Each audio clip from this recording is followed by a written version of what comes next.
Мына биздин эртең менен кит таң ушинтип чөп чачмай.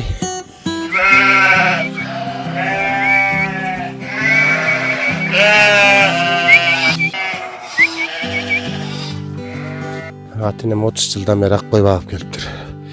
Ушу атенемдин жолун жолдоп эле ушундай мал чарбасында калып калдык да.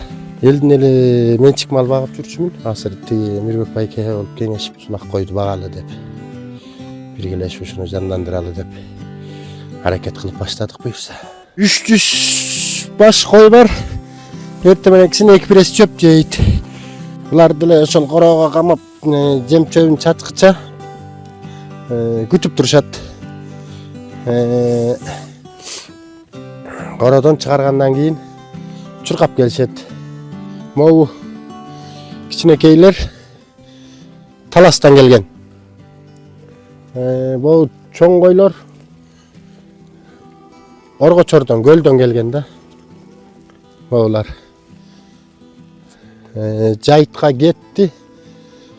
Могу кара тоо мындай таштак көрүнгөнү менен бетегелүү мал жакшы тоет. Этин кармап турат, этинен түшүрбөй. Бул кар жааганда эле кичине эртең мененкисин чөп беребиз. Болбосо ошо кара тоодон эле курсагы тоюп, кечкисин жемин силосун жейт. Тос, тыягын тос, ар жагын бери тос. Булардын жайылганы жай. Эт багытында жүнү ба. Булардыкы 100 сомго чейин чыгат. Берки кыргыз койдуку баасы жок да. 5 сом 10 сом эле болуп калат го алар. Багуусу жакшылап караш керек. Бул жайытына убагында чыгарыш керек. Убагында жем чөбүн салыш керек. Жакшы төлдөтүп алыш керек. Коздар мажүрө болбойбу? Мажүрө болот.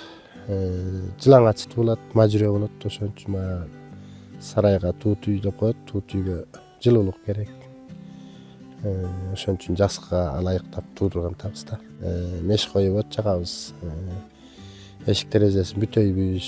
Ошо жылуулук ошондой эле болот, сарайда эле болот. Жайлоого апрелдин аягы майлар менен кетебиз буюрса. Кызарт жайлоого барабыз. Майда кетип, октябрда келебиз. Төрт айда. Бул Асыл тукум заводу түзүлгөнү жылы 1927 жыл болчу. Андан бери малдар көбөйүп, баягы Союз убагында малдар аябай эле көбөйүптүр. 1990 жылы 42 000 баш болгон экен ушул чарбада. Кийин бирок баягы колхоздор тараган кезде бул чарбадагы малдары таланып, жерлери арендага берилип кеткен экен. Анан каралбай калган экен. Ушул 2025 жылы жерлерди элден кайтаруу иштери жүрүп, буюрса 248 гектарды госактысын алып, жерлерди кайтардык. Эмки жылы уже тоюткандарга айдоо жерибиз бар деп айтсак болот. Малдардын болсо 150 баш коз-кочкорду Талас облусундагы Лушихин атындагы госплем заводдон алып келдик.